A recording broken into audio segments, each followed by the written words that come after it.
didn't really understand there's a difference in a Hank Jr. crowd. Even though they might be the same crowd that would come to see me, when they come to see Hank Jr., they're already in a totally different mindset, and they're just rowdy. It's even for a theater. And I remember I stepped up to the microphone and I played a couple of songs, and I started to set up a song. And I was like, this next song I want to play you guys is, and I heard some guy in the back just go, "Man, just shut up and play it." Hey there, country fans. Welcome back to On the Bus. I'm Troy Vollhoffer, and I'm your host. I know every week I say, hey, we have a great show for you with an incredible guest. Of course I say that. And I mean that every week. But this week, it's hard to put into words just what a mega career this gentleman has had. You know him from his time on The Voice. You recognize him as the 2017 Sexiest Man Alive. And of course, you know him from the smash hits like God's Country, Boys Round Here, and the one that started it all in 2001, Austin. Today, Blake Shelton is joining us. For nearly 25 years, his name has been synonymous with country music. He has 29 number one hits, and he's a member of the Opry. And with a new album up this spring, he has no signs of slowing down. Please join me in welcoming the one and only Blake Shelton to On the Bus.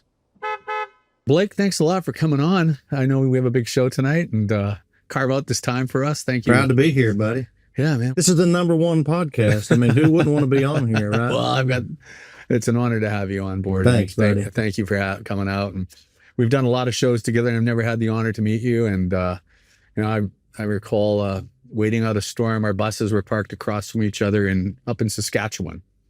And it was a Sunday night, and the storm came in. And the Sunday afternoon, the storm came in. We waited it out, and then you went on and slayed them and brought all the people back in and evacuated the venue. I don't know if you recall. I do remember that, because I remember that was at the time.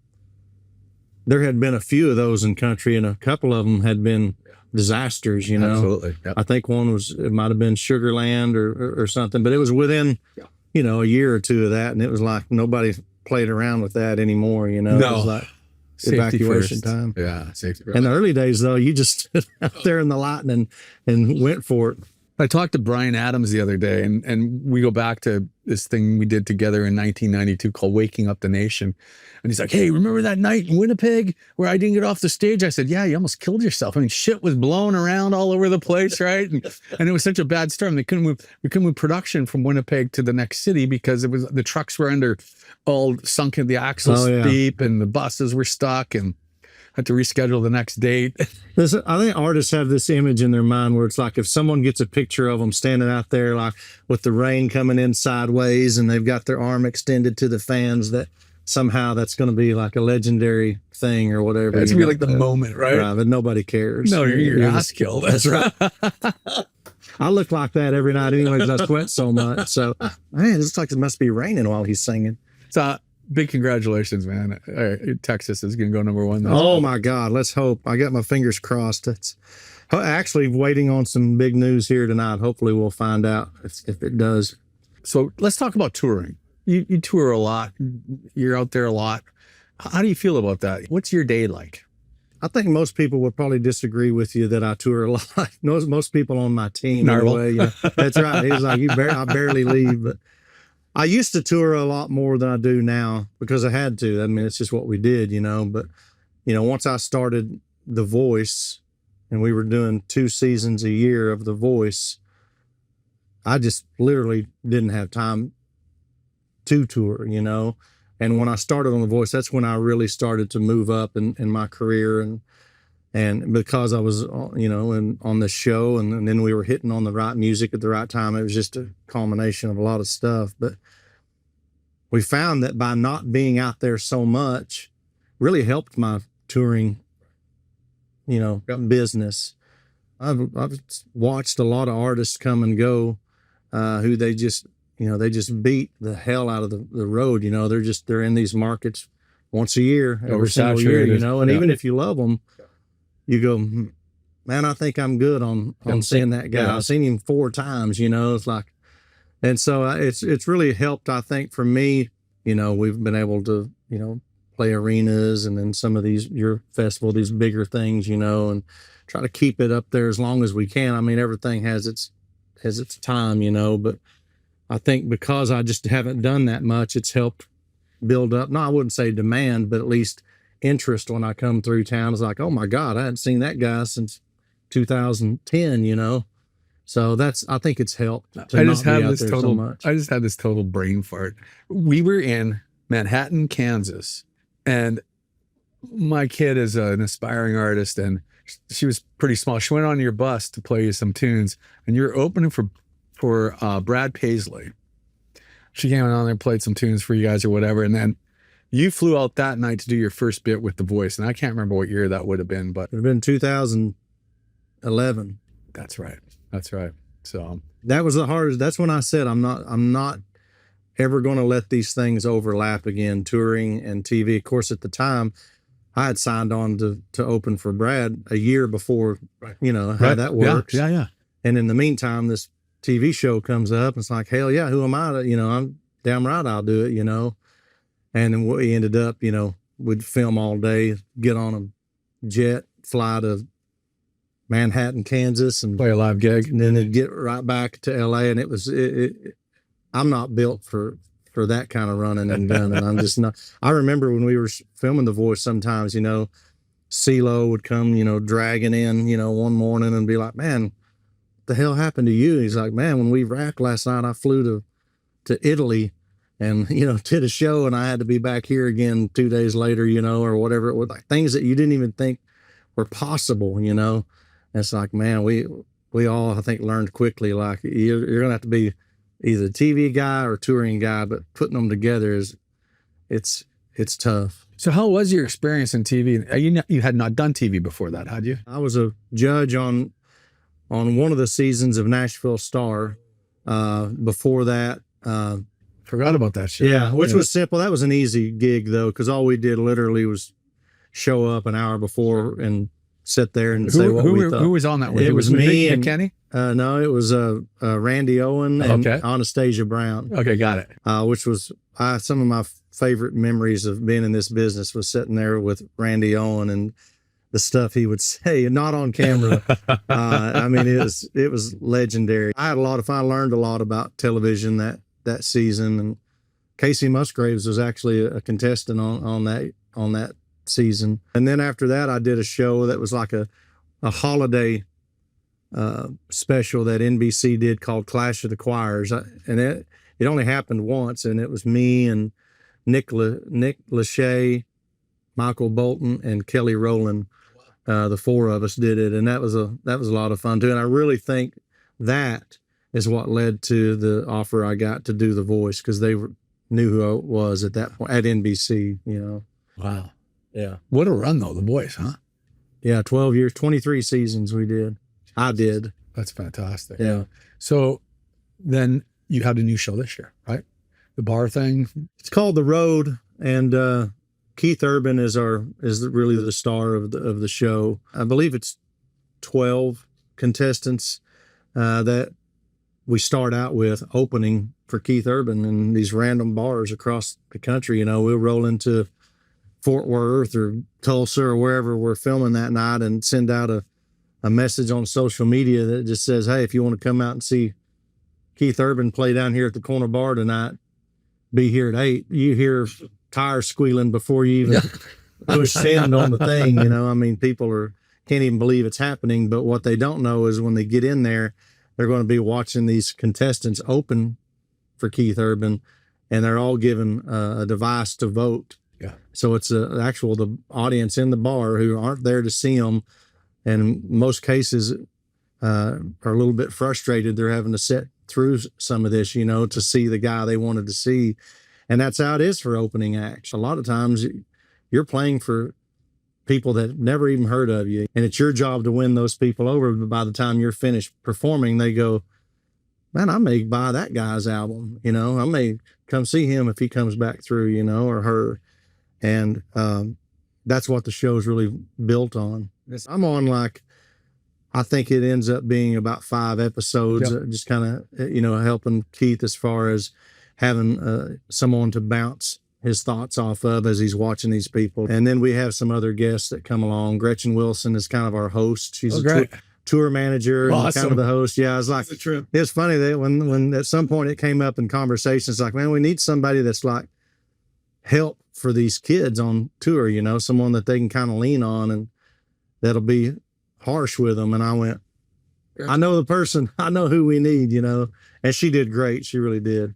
That's awesome. I was with Keith Urban the other night. It was funny. We had an after show dinner at Odell's, and it was private, but you know, I was standing there, talking to somebody, and he just came in, no security, not even a handler, no tour manager, nobody. Just Keith walks in.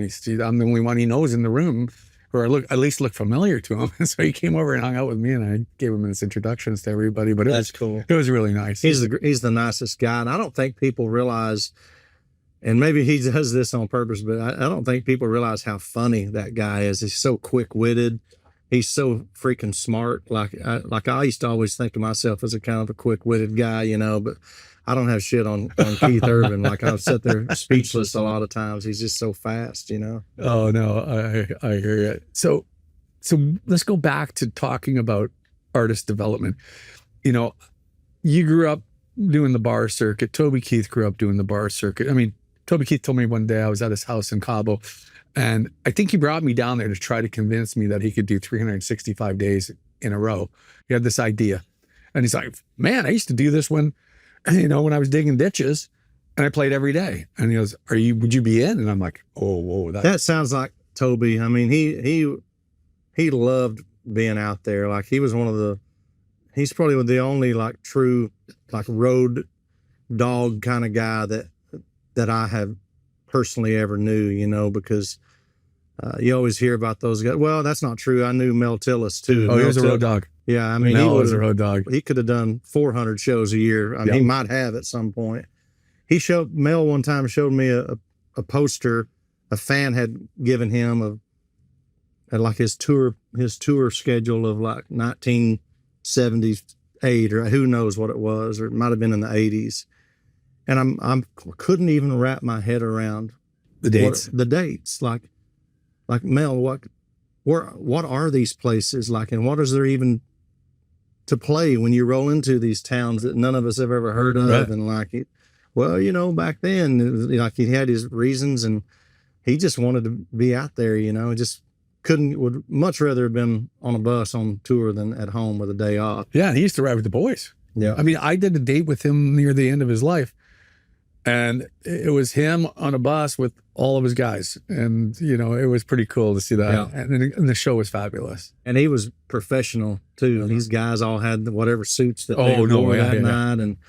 And you know, the Bellamy's are road dogs, too. Those guys was probably, I don't know how many shows they do a year. Yeah, if you've got the money, they'll play your bar mitzvah or whatever you got going on. Right, I mean, like your kid's got, you know, fucking graduation or something. But they are. I have wrapped up shows before. It's been a few years now, but I can remember like wrapping a show, like say we were playing here tonight, and you hear that the Bellamy's are playing up the road here, you know, somewhere, and it'd be, man, I'd just take a runner. Let's go watch them. You know, I've gone to. They're great. They're great. I just love their music, and I love those guys too. It's so different.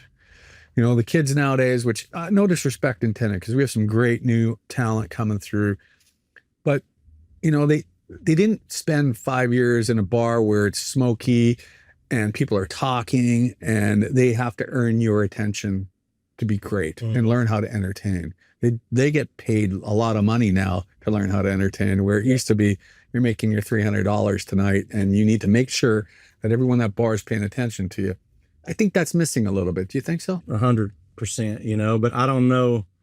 I don't see it ever being. It's never going to change. It's never going to change. I don't think it. But I remember the first time I had that moment of like, nobody's here to see you, you know, because I came from Ada, Oklahoma, a small town, and everybody knew me there. So anytime I sang, people would come out and they would cheer. And I moved to Nashville and I played, you know, anywhere I could play. You know, it was usually always, you know, singer-songwriter sets, just me and my guitar. And so most of the gigs I played were back in Oklahoma. I would get hired, play the state fair or somewhere up in Tulsa, you know, all around the state. I never had a lot of opportunities to open for big people. It was just me at bars. And I remember after Austin came out, I got the chance to open for Hank Williams Jr. at one of those Fox theaters. And I think it was in Atlanta. Oh, yeah, the Fox in Atlanta. Yeah. And I was so excited. I was like, this is it. Like, it don't get bigger than Hank Williams Jr., you know what I mean? And I was out there on stage, and I didn't really understand there's a difference in a Hank Jr. crowd. Even though they might be the same crowd that would come to see me, when they come to see Hank Jr., they're already in a totally different mindset, and they're just rowdy, even for a theater. And I remember I stepped up to the microphone, and I played a couple of songs, and I started to set up a song. And I was like, this next song I want to play you guys is, and I heard some guy in the back just go, man, just shut up and play it. Like you could hear it just echo through. And I remember thinking, you're right. And I just kick it off, guys, and I didn't say another word the rest of the night. I was just like, man, let's just get through this thing, without upsetting people, and hope that they recognize Austin and O-Red, and we can get out of here, maybe sell a couple of T-shirts. But that was the first time that I had that experience of like how to navigate that stuff. You know what I mean? And it's hard. The worst ass kicking that I ever had was opening for Rascal Flatts. I opened for Rascal Flatts for a year and a half. I had a few hits, and I think might have been on my third album. What year was that? 2005. Got it. We would do our show, and it would be fine. Yeah. But then, you'd be back in your dressing room after your show, and all of a sudden you would swear an earthquake was happening out there. It was when Flats were just on fire. They couldn't have been any hotter at that moment, And it was like, I got to go watch these guys. I got to start learning some stuff from these guys, You were still wearing a hat in those days, right?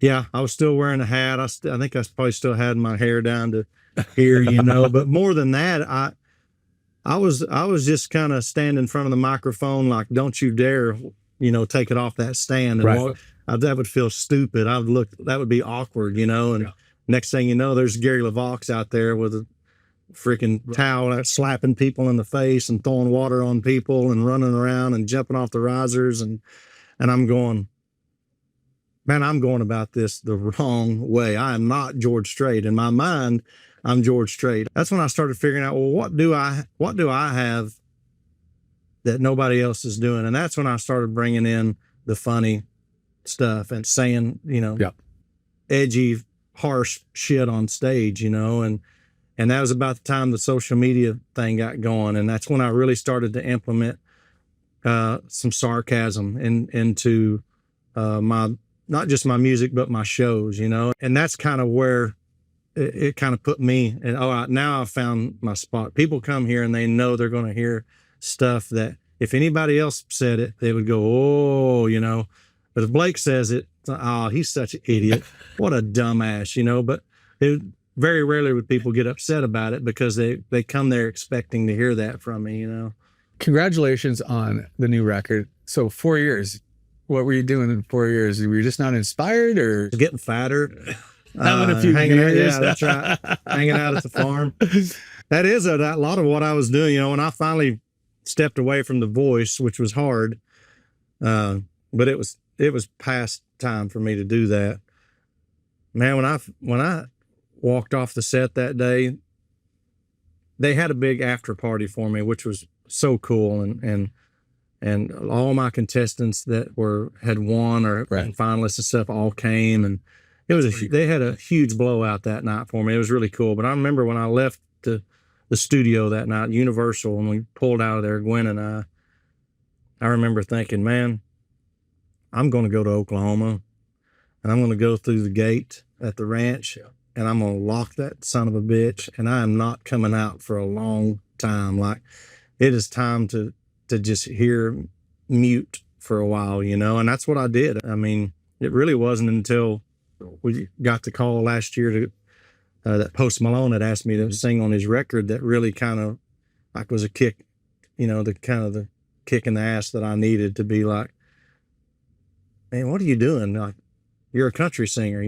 let all the TV stuff go. Like, forget about all the magazines and Hollywood and all that. Like, you're a country singer at heart, and very few people get the opportunity to do what we do as country artists, and why would you set up your ass at the house and not make a record and go out and play in front of people and live the dream that you had when you were 15, 14 years old, So It's exactly what I did, man. And I felt like it was time for a new beginning in a lot of ways. That's why I went. And after 25 years, I asked to be released from Warner, Nashville. And I think we all agreed, in the conversation, it was like, man, it's time for me to have a fresh start, you know. Right. And I went and got the new label home at BMG. And the first thing I played on was Texas. Really? And John Lobo said, well, that's your first single. What else you got for us? You know what I mean? I remember thinking, oh my God, that was wow. Okay, let's do it. John's a trip, man. Yeah. He's a good head, man. Well, I'm glad you're back doing what you do. Me too, man. Glad that you found your way back to country music and enough of that Hollywood stuff. That's right. We do Hollywood really well, I got to tell you. Well, did you live out there in that time period when you were shooting out there? About half the time. I had to. I mean, well, of course. So that's where you went to work every day, right? Especially with 2 seasons a year. And I wouldn't trade a minute of it. Yeah. I mean, it changed my life in so many ways. I met my wife out there, but it was also time to get out of there, One thing I always found interesting with you and Toby, both Oklahoma boys, never moved to Nashville. But I did, though. I lived there for a while. I just eventually realized I needed to move back home. I've been back home in Oklahoma for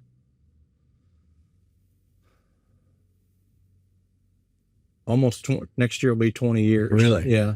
But I lived in Nashville for 11 years. When you were starting out, when you were getting your chops and the record deal. And once I felt like I had my foot in the door, like, all right, I've had some hits and maybe I can make this work, I moved back. So I had my first single, Austin, in 2001. And 2006, I moved back home. I felt like it was time. Did you get back much to Nashville? I'm there probably about 5 times a year. Yeah. Maybe a little more this year since the release of the album. I mean, it's changing so fast. I go there, I'm like, wait a minute, I'm not where I thought I was because I've never seen that sky rise before. And it's like, no, you're exactly where you thought you were. It's just changing all around you. Yeah, I ended up there in 93. 94 for me. 94, yeah. So yeah, totally different. I mean, Broadway wasn't happening. Hey, you went down to Broadway. It was in the daylight. Oh, yeah. And you tried to get out of there before. Dangerous. You down there past 10 o'clock, you might get hit in the head with a flash. Totally. With a mag light or something, or a rock or a whiskey bottle. Everything's kind of changed, but man, I'm sure glad you're still doing what you're doing. And we're going to do some dates together this year. I think we're going to go to Canada together up in Big Valley Jamboree in August. So why don't you start booking me closer to my house, for God's sake? I know. That's why. But that's what jets are for. I guess so, but they're expensive. Oh, too funny. But hey, man, thank you so much for coming over today. Thank you, buddy. And it's really good to sit down. And congratulations on this thing, man. Wow. Well, thank you. Don't forget about us, all these new kids coming up. Throw the old guys a bone once in a while. Always do. I love it. Well, thank you very much for coming up. Appreciate you. Have a great show tonight, and see you down the road. All right, buddy. Thank you. We've had some listeners and fans reach out wanting to know more about my story and what life is like out on the road. So we're introducing a new segment called On Tour with Troy, where I'll answer a few questions and take you backstage to my life in music. All right, here we go. My first concert that I went to, I was in kindergarten, and I went and saw Kenny Rogers in the first edition. My must-have items on this tour bus is beer. My favorite off-the-bus activity is golfing. And I get to golf in so many different places across North America. It's fantastic. If I could put together a Country Thunder lineup with 4 acts that are living or dead, I would choose Johnny Cash. I would choose Merle Haggard. So I think those 2 artists resonate perfectly with kind of what the scene is today, with, a blend of genres. My third choice would be George Strait, because it's George Strait. And I also would choose Dolly Parton, because I think Dolly, her showmanship, and I've worked with her before, and she's absolutely amazing. Thanks once again to Blake Shelton for joining us on the bus today. Blake is on tour this summer, and you can find his select tour dates on his official website, blakeshelton.com. Be sure to follow Country Thunder on all our social platforms at Country Thunder. We have new episodes dropping bi-monthly. Make sure to subscribe to the podcast so you know when the new episodes hit the feed.